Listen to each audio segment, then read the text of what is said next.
નમસ્કાર મિત્રો, બટાકાની અંદર આપણે આપણી પ્રોડક્ટ્સ યુઝ કરાવી હતી ડીસાની અંદર એક ખેડૂતના ત્યાં ગ્રો મેજિક, ભૂવસ્ત્ર, ઓલિવ અને પ્રાઉડ જે પ્રમાણે આપવાની તે પ્રમાણે દોસ્તો આપી છે. તો તમે જોઈ શકો છો અત્યારે પાર્ટીએ હમણાં જ ખોદ્યા છે બટાકા. તો બેસ્ટ અને બહેતરીન રિઝલ્ટ તમે જોઈ શકો છો આજે બટાકા ખેતરની અંદર. બરાબર, કટ્ટા ભરાવાનું ચાલુ છે અને અત્યારે આપણે જોઈએ છીએ કે જો અને આ બટાકાની અંદર એમને પૂરા દિવસ નથી રાખ્યા, મતલબ 70 દિવસમાં બટાકા પાર્ટીએ ખોદી કાઢ્યા છે. તો આ કયા ખેતરમાં આપણે વિડીયો લેવા આવ્યા છીએ તો એ પાર્ટી ખેડૂતને ખુદ આપણે પૂછીશું. સર, તમારું નામ બોલશું? ભરતકુમાર મૂલચંદભાઈ લોધા. ઓકે, આ કઈ જગ્યા છે હરિયા? રેલવે સ્ટેશનની પાછળ ઢુવા રોડ, જોગણીમાના મંદિર પાસે. ઓકે, મતલબ ડીસામાં જ ગણાય. ઓકે ને? ઓકે સર, તો આ કેટલા દિવસે બટાકા આપણે કાઢ્યા છે?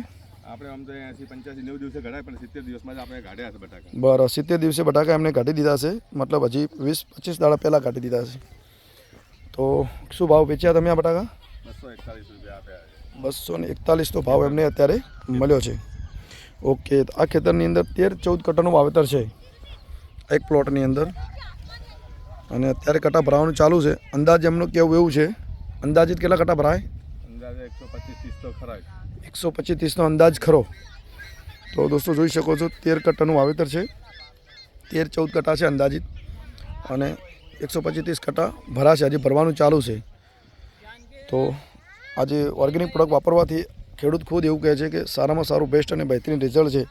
અને હું બી એક કિસાન જ છું, મારા ખેતરમાં બી બટાકાનું વાવેતર અમે કરીએ છીએ. ઘણી વખત બટાકાની અંદર રોગ આવવાના કારણે સારા એવા બટાકા થતા નથી. હા, ના ફેરે તમારા મતલબ છોડને કોઈ જાતનો રોગ આવ્યો નથી? છોડને નહીં, પણ બટાકાને કોઈ અસર એસ્કેપ કે ટપકી કે કોઈ કશું જ નહીં. બરાબર, ઓકે. બીજું કોઈ આપણે યુરિયા બીજું કશું આપ્યું નથી, સલ્ફેટ બલ્ફેટ કશું જ નહીં આપ્યું? Okay, thank you. જોઈ શકો છો દોસ્તો આપણે સારામાં સારું બેસ્ટ અને બહેતરીન રિઝલ્ટ આપણે લીધું છે. Thank you sir.